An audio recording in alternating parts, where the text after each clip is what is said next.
Well, Tony Brueski has been our inside man on this case from day one. He is the Arkansas-based host of Hidden Killers podcast, and we will add a terrific reporter. Welcome back to the show, Tony.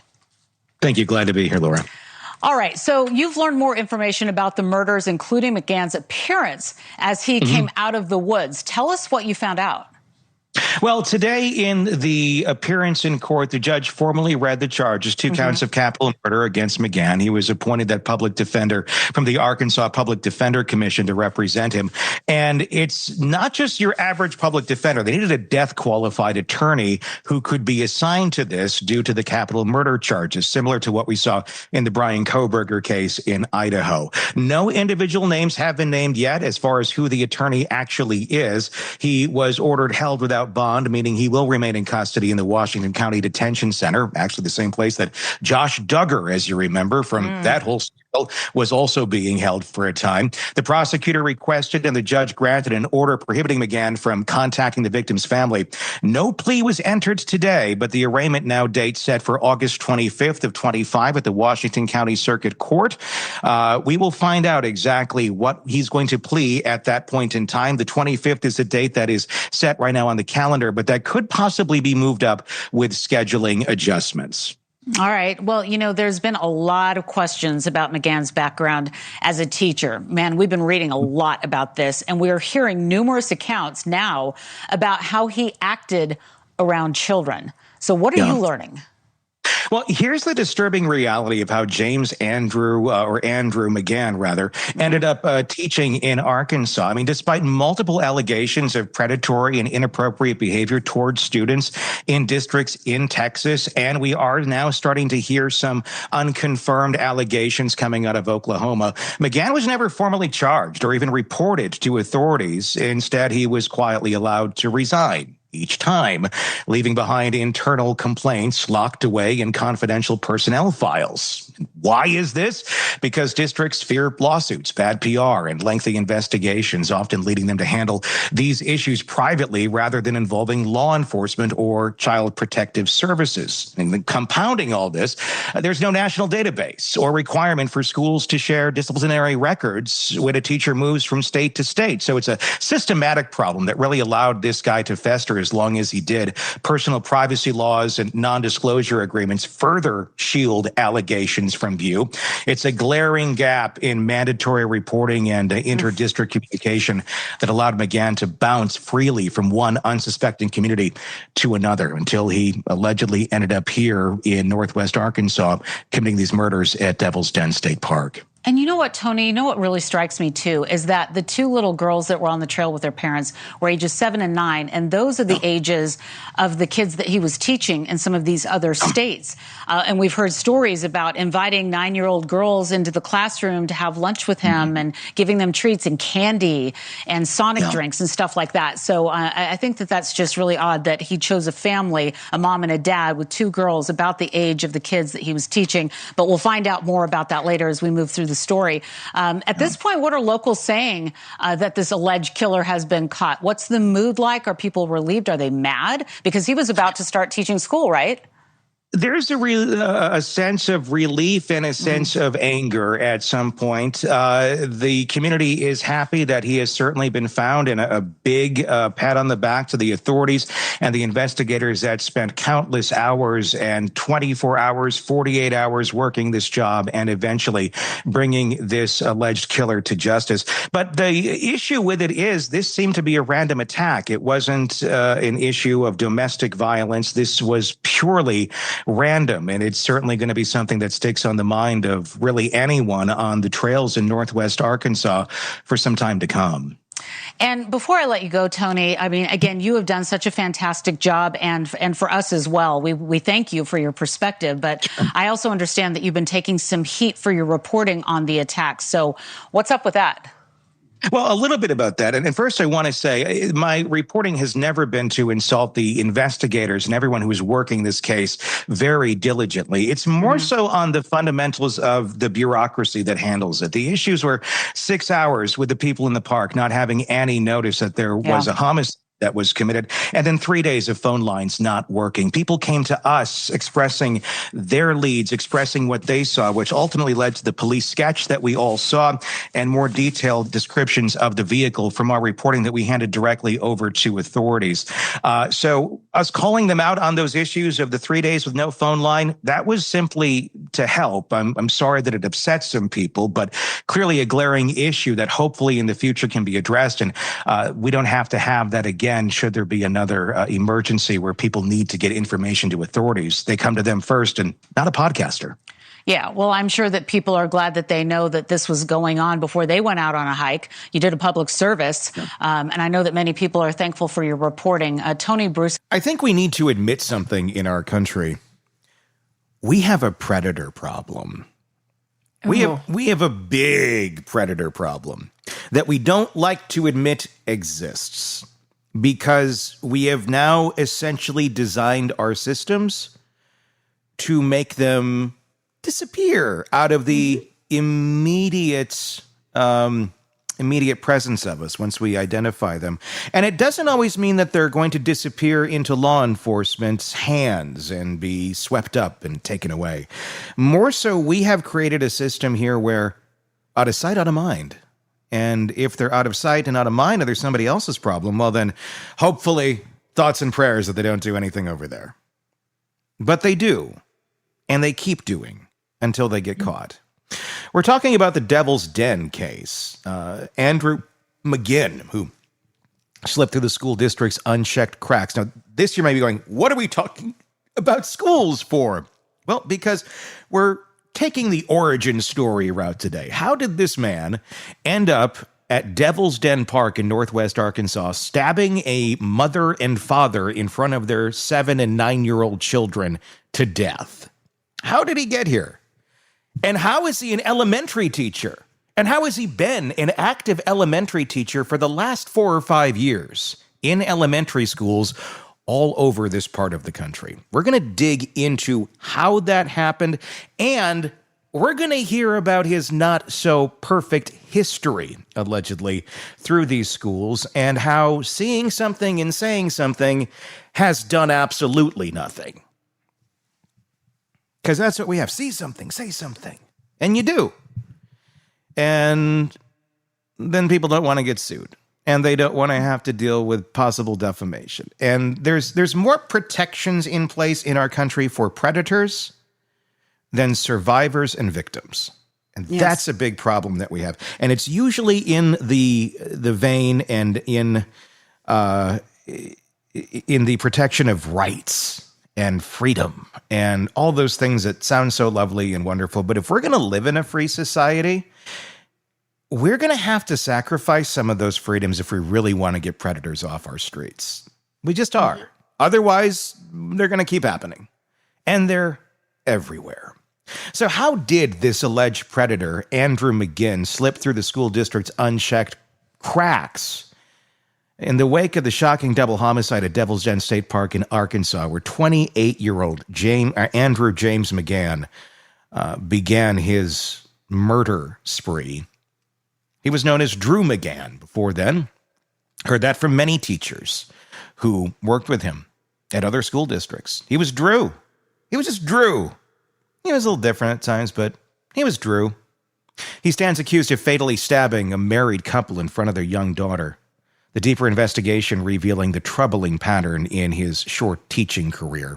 Let's first go into where he came from and how this is broken and what allowed it to happen. McGann, a recent education graduate with just 3 years of certified experience, he bounced between districts in Texas, Oklahoma, and Arkansas, despite internal complaints and inappropriate behavior towards young female students.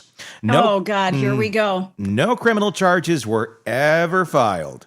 And investigators concluded without sustaining misconduct, allowed him to resign quickly and relocate because there really was no investigation into any of these allegations. It was simply the district, okay, well, we'll get rid of him. Will that make you happy, Mr. and Mrs. Smith? Okay, great, bye-bye. He's gone. You need to resign. We don't want to fire you because that's going to look really bad if we fire you because people are going to ask why we fired you, and we have cause, but we don't want to do this. It's easier if you just resign and go away. That's how this works. This case underscores a systematic failure in America's public education system, often dubbed passing the trash, where problematic educators are permitted to move on without consequence. Seems a little like the Catholic Church. Unfortunately, it's our public school system. Endangering children in new communities simply because districts prioritize avoiding scandal over accountability. McGann's entry into teaching was unremarkable on the surface. He graduated in May of 2022 with a Bachelor of Science in Elementary Education from the University of Central Oklahoma, though some reports conflictingly cite Oklahoma State University, with prior experience as a substitute teacher in Tulsa County, Oklahoma, and a student teaching stint in a fourth-grade classroom at Broken Arrow Public Schools during spring of 2022. McGann quickly secured full-time positions. His self-introduction on Bryie Elementary's Facebook page in June of 2025 boasted his passion for helping students learn and grow. This is the school in Springdale here in Northwest Arkansas that he was supposed to be starting work at this next week, the first week in August. Luckily, he never did. But his career trajectory tells a story of instability and evasion. Let's go through that. Let's go back to 2022 and see where he began. Donald Elementary, Louisville, in Texas, Flower Mound. McGann taught fourth grade there, math, at this suburban Dallas area school. Midway through the year, concerns emerged about his classroom management, professional judgment, and student favoritism. Parents reported alarming behavior. One mother told reporters her son witnessed McGann being, quote, very touchy with the girls and having them on his lap and making comments to them and keeping them back from recess, unquote. Oh, God. Markham described McGann as the most standoffish teacher she had ever met, adding he was pretty cold and disinterested in his students. Perfect hire. She filed a formal complaint with the superintendent in 2023. The district placed McGann on administrative leave in spring of 23 for an internal investigation. A letter to parents acknowledged complaints but found no evidence of inappropriate behavior with a student. Though his management and judgment fell below district expectations, rather than face termination or further scrutiny, McGann was allowed to quietly resign in May of 2023 without consequences. A statement given to Fox News said Mr. McGann was allowed to resign without consequence, and a statement was put out saying there was no evidence of inappropriate behavior. The clean exit meant no red flags for his record or for future employers, or most importantly, the folks at that district that would have to admit they hired a predator. We don't want that on the record, do we? No. And just think, if there was school-to-school reporting on this stuff, you might be able to stop him. Although this was his first full-time teaching job. So I do have a little grace there for not having anything to go on initially, but I do not give them grace on the back end of this, where it was, we don't want those words around us. Just think of that for a second. Don't want to. This 20-some-year-old man, fourth grade teacher, and he's having little girls sit on his lap? I'm sorry, that's reserved for, like, your immediate family, like mom and dad and, I guess, Santa. And that's about it. I was thinking about Santa. Yeah. It's funny that you said that. And even that can be a little questionable these days, too. But yeah, I wouldn't imagine doing that. I mean, number one, just the perception is fucked up. I mean, if it's not something we do at this day and age. Even if you're the purest mind and you're just thinking of like how your grandpa used to lift you up and you just, nothing bad. Not bad. But I couldn't imagine today anyone thinking that is really an appropriate thing to do with someone that's not your kid or not like an immediate family member. It's not like your the niece, nephew or something. Just the teacher at school, some random guy, basically, and not having the forethought either to go, That's not appropriate. I just shouldn't do that. Even though there's nothing here, I just don't want that optic going on. It's beyond that. This guy didn't care. He didn't care about the optics. He cared about himself. He cared about what he wanted. So after resigning in 23 and 24, went to Spring Creek Elementary, Broken Arrow Public Schools in Oklahoma. Fresh from Texas, McGann landed a 5th grade teaching role after passing all required background checks, because there ain't no checks that look back into your former complaints at the previous school. No public complaints surfaced during this tenure, and the district reported he left of his own accord to work out of state. However, he instead stayed in the Tulsa area, moving to a nearby district, highlighting how incomplete references and can obscure past issues. Now, that's on the surface. There wasn't any public complaints. Internally, if you take a look at a lot of teachers and a lot of former parents that had this man, that will tell you a little bit different. And it's not just a bunch of people making stuff up online. That stuff does exist. This ain't that. No. People are coming out going, yeah, hey, we said something and nothing happened. Then we go to 24. Sand Springs Public Schools in Oklahoma. McGann taught 5th grade here. Again, clearing background checks from the Oklahoma State Department of Education. No allegations were reported publicly, but he resigned in May of 25 to move out of state. According to district statements, parents of his former students later described his demeanor as eerie and unsettling in hindsight. You know, just the type of guy you want to hire as an elementary school teacher. And then he lands in Springdale Public Schools in Northwest Arkansas, where was set to begin teaching next week. He was hired as a 3rd grade teacher under the name Drew McGann. He introduced himself enthusiastically on the school's social media as, I recently moved to NWA from Oklahoma, and am excited to continue my career in education. Never interacted with students, as his arrest on July 30th, 2025, preempted the school year. Superintendent Jared Cleveland emphasized, this individual has not had any time to come in contact with Springdale students or the families we serve. Good. Who hired him? I think we got to look at people's pickers a little bit better. You know, though, think about it for a second. People can really put forth quite a facade for quite some time. You know, that you think they're one person and they're really another behind the scenes. And that's why we can't rely on pickers. We have to rely on facts and information and data that comes in from students and parents, the people these teachers serve. And if there's flags coming up in different places, those flags should continue to follow that person if they're going to continue to work in that same field over and over. It wasn't just like one red flag where one rogue parent didn't like that he gave extra homework one night and, hurt little, Brittany's feelings. No, this is not that. This is repeated predatory type behavior allegations that have gone on for many years and continue to just sweep under the rug. He'll move. Somebody else's problem. Red flags began early.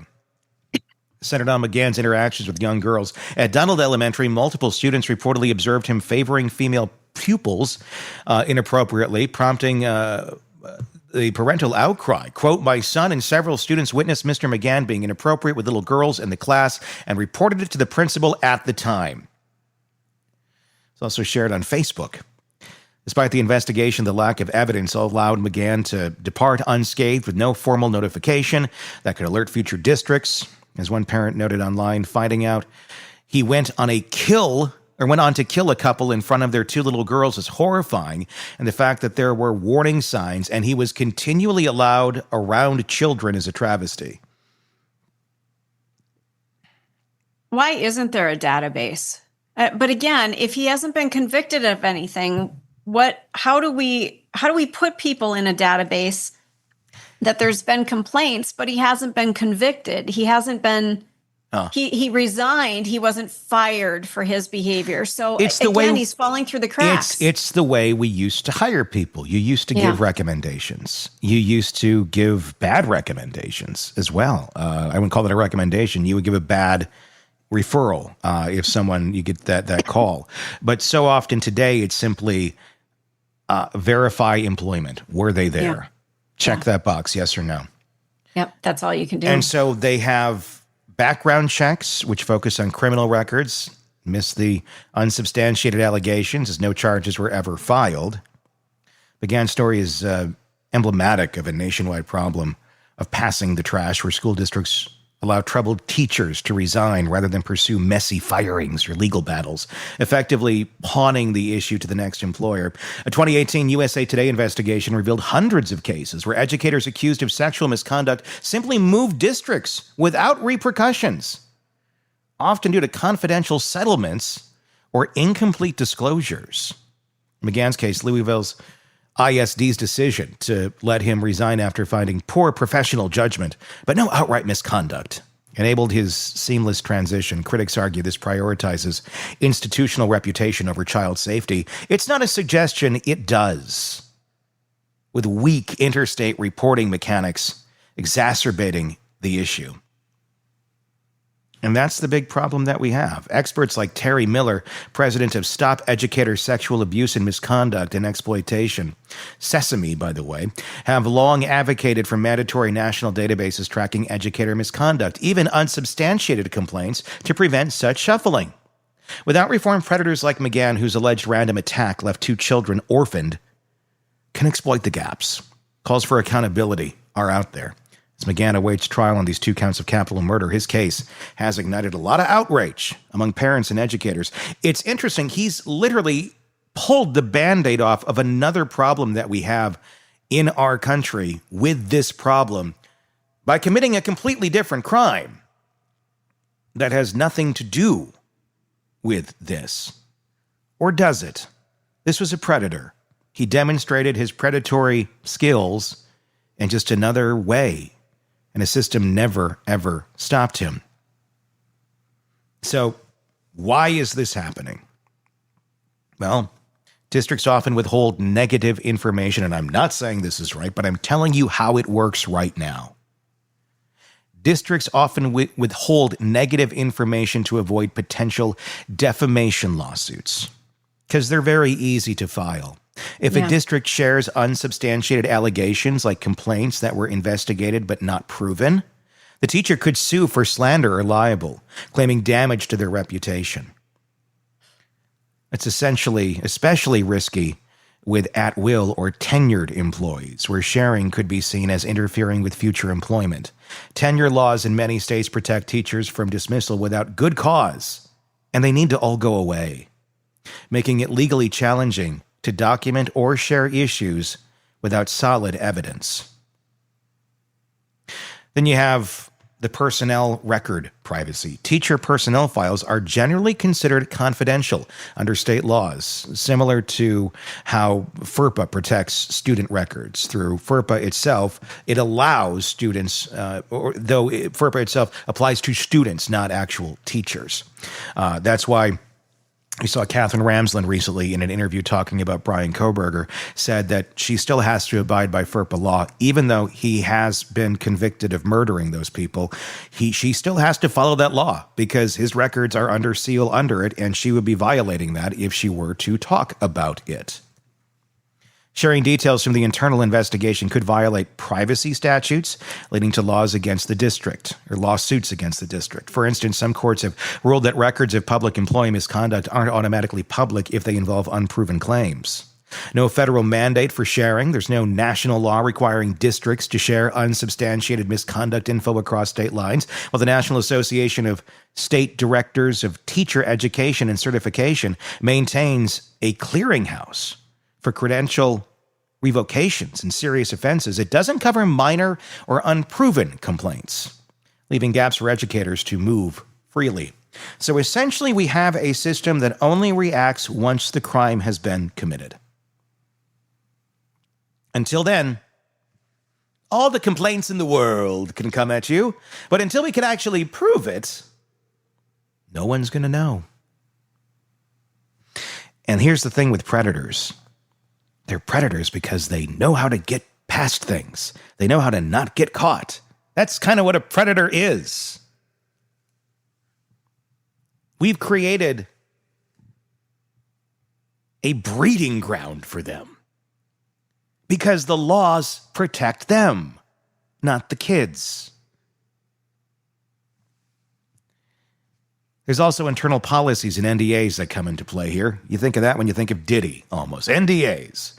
Yep. Many districts also use NDAs, non-disclosure agreements, or settlement terms that prohibit sharing details of investigations or resignations. This is often to resolve issues quietly and avoid public scandal, costly litigation, or union disputes.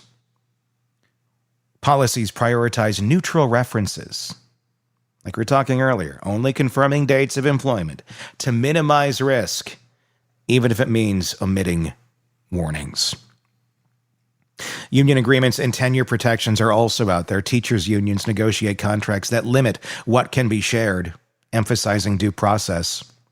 So you got some teachers' unions that need a little shaping up here, because that's a big effing problem in this whole thing. Districts may allow a teacher to resign in good standing rather than pursue formal discipline, as firing processes are lengthy and expensive, and they don't have budgets.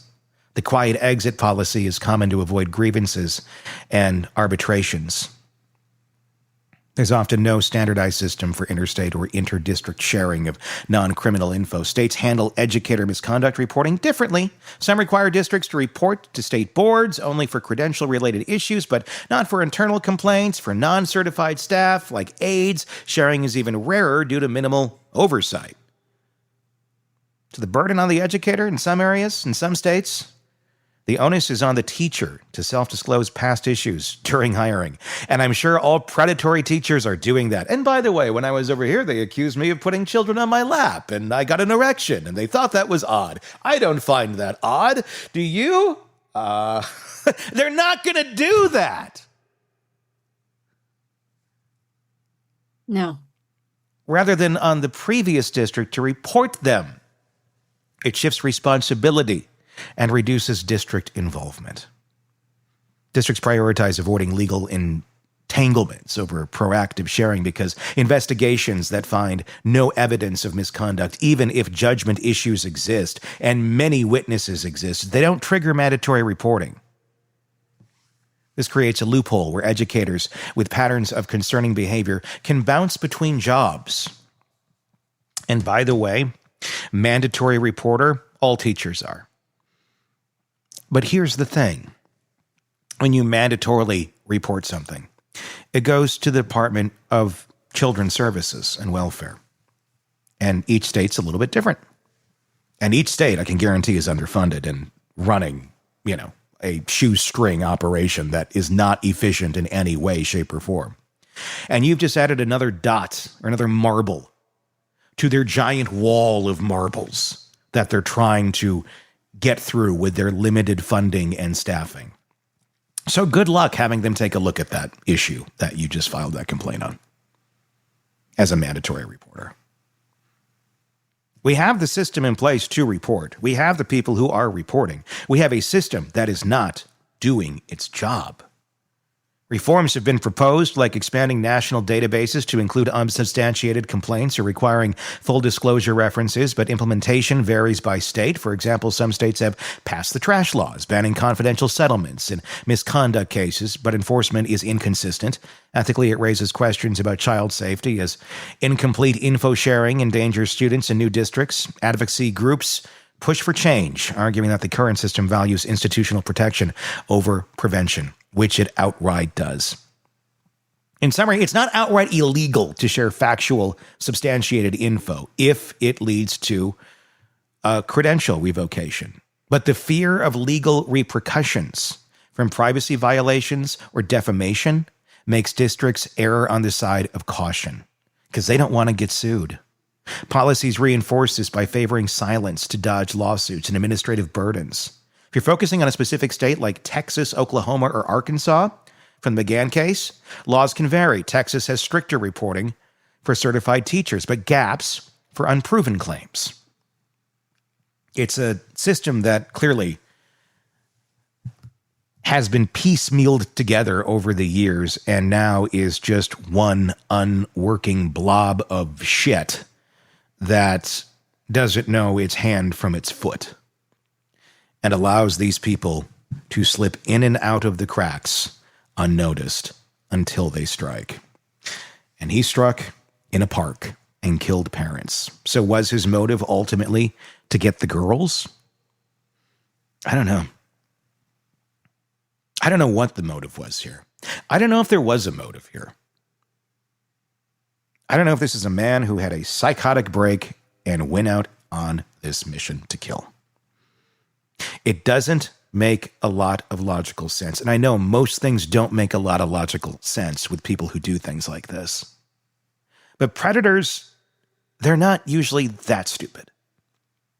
If you're going to try and abduct children, you're not going to knife their parents in the middle of a busy park and then carry them out of the park in your arms like duffel bags. I don't know what the end game was here. It doesn't make any sense, really. And the children got away, thank God. Or would they have been the other victims of an essay or of murder as well? We don't know the answer to that, and there's many, many questions. This certainly was not the type of person, I guess one could say, one would expect to have been the perpetrator in this, a fourth grade elementary school teacher.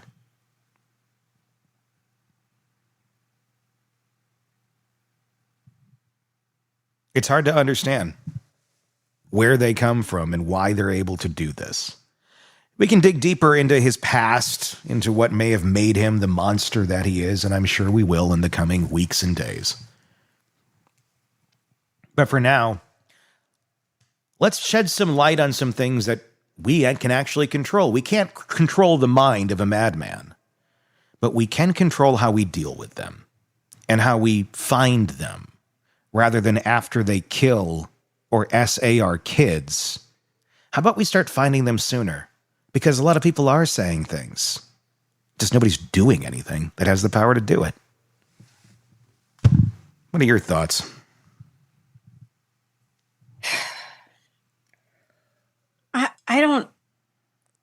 I'm stunned. How does somebody like this? I mean, there's so many things that I want to know. I'd love to know motive. What snapped? What happened? What happened that you woke up and went, I'm going to kill somebody today? I'd love to know what's going on in his personal life. Yeah. And what happened? And honestly, we looked at his Facebook page and we found his mother's Facebook page, and there's a lot of images of it's pictures, so take it for what it's worth. But it's childhood pictures like any other healthy looking family. These pictures do not look like, he's being brought up, in a trailer park by meth addicts at all. It looks like it was again, I'm just basing on what the images I have seen. So if I'm totally off, I apologize if there's something more behind these pictures. We are just beginning to learn about this man. But from what we've seen on the surface, it doesn't fit a mold. There's tons of pictures with him with friends smiling out. He looks like any other normal, teenage boy in a lot of these pictures, because the pictures are from a younger time that his mother had posted. Active in, looks like, some sports. I think soccer is what we saw up there, but nothing. And not that if you look back at it, profile pictures from someone in high school, although for him, keep in mind, that was just a few short years ago. There's nothing in there. There's nothing that stands out. Nothing. Like he wasn't posting, anti-government things. No, it's not even the weirdness of like Kohberger. Like, he looks like a normal kid. Kohberger always had those sunken, creepy eyes going on. And this guy does have the sunken, creepy eyes now. When you look at the eyes in the mugshot of this monster, they're dead. It's just like Kohberger. There's nothing behind it. I mean, was this a kid who through his whole life felt a similar way, felt dead inside, felt empty, just kept going through the motions and trying to fit in with the rest of society, but never really found a way to do it because his brain was that broken, and then one day just snapped? I don't know. I feel like there's probably a lot of those people out here that don't feel like they have a purpose, but yet they keep waking up. Does that make sense? I mean, it sounds like a horrible thing to say, but they can't find purpose. They can't find agency. and they go to bed at night and they wake up in the morning and they have to do the grind all over again. And they don't know how they're going to get through it. So they need to create something that sparks them. And he didn't end his life either, which is an interesting part of this. It wasn't like, I'm going to do this and then end it. He still wanted to keep going. He was getting a haircut. Yeah. I mean, was that to hide his appearance, or was that might have been just my for hair's school? getting a little long. Honest to God, he had very long hair and school was starting. It might have just been to blend in at school. I don't think it was to hide. I think he thought he was going to start work and start school the next week and no one was going to find him. Surprise, surprise. There's a lot of these people out there. Mm-hmm. But what do you do? How do you stop And I think them? as there's more chaos in the world, Tony, I think people are they're inching closer to that, oh my God, I'm ready to snap moment. Yeah. And I think it comes down to who you are at the core. I mean, the last 4 weeks for me, I've felt like I'm going to snap.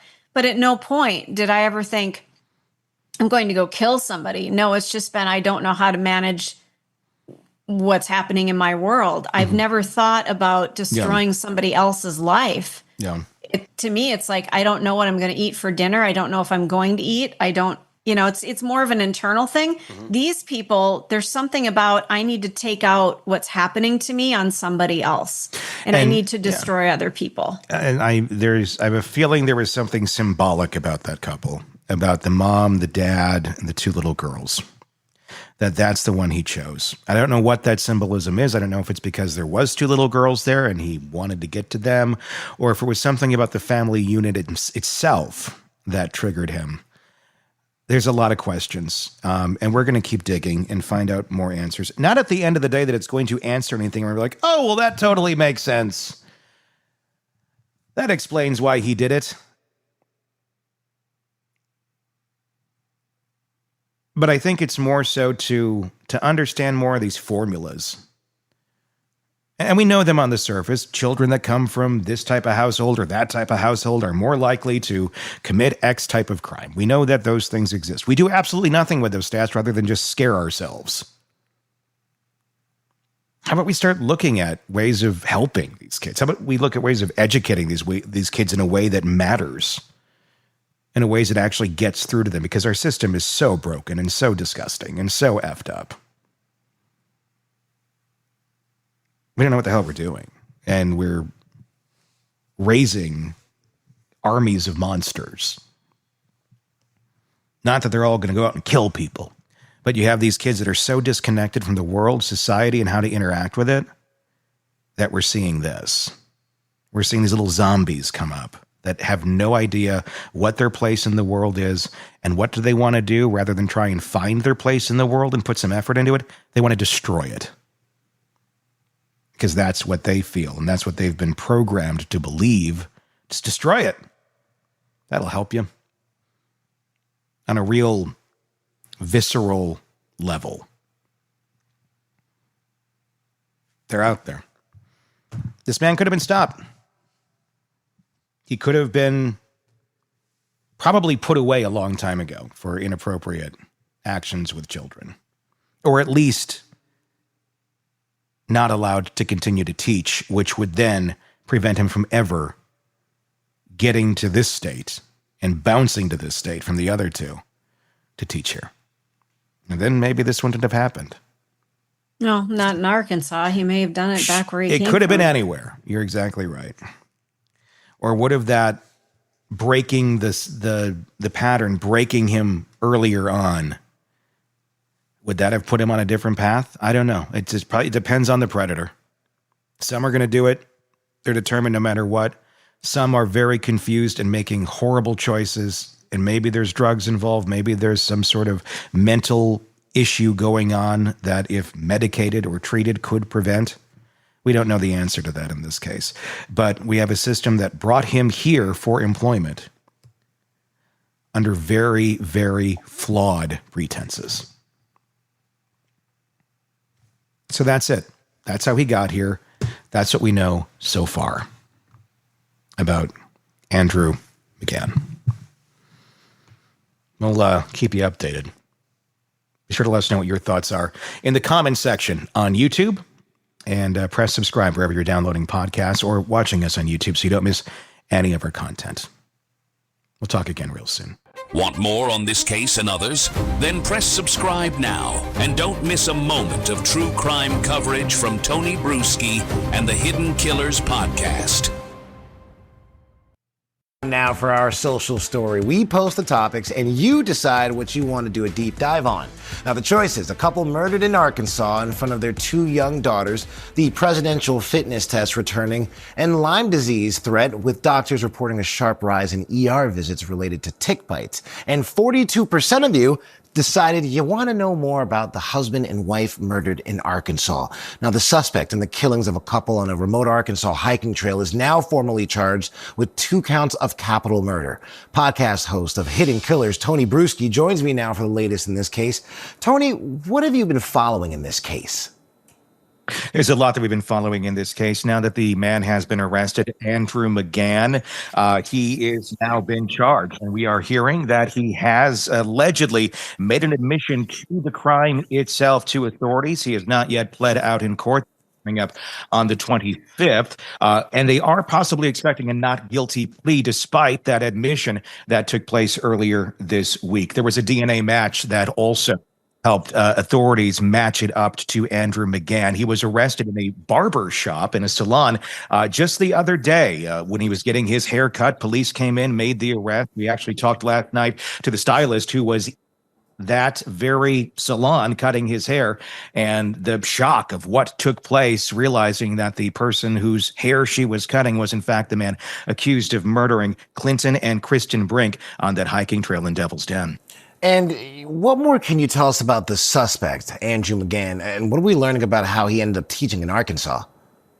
Well, that's the interesting thing, and that's the journey that we've been going on. And here's the disturbing reality of how Andrew McGann ended up teaching in Arkansas, despite multiple allegations of predatory and inappropriate behavior towards students at districts in Texas. And now we're hearing allegations coming out of Oklahoma from some parents, unverified, but they are allegations. McGann was never formally charged or even reported to authorities. Instead, he was quietly allowed to resign each time, leaving behind internal complaints locked away in confidential personnel files. Why?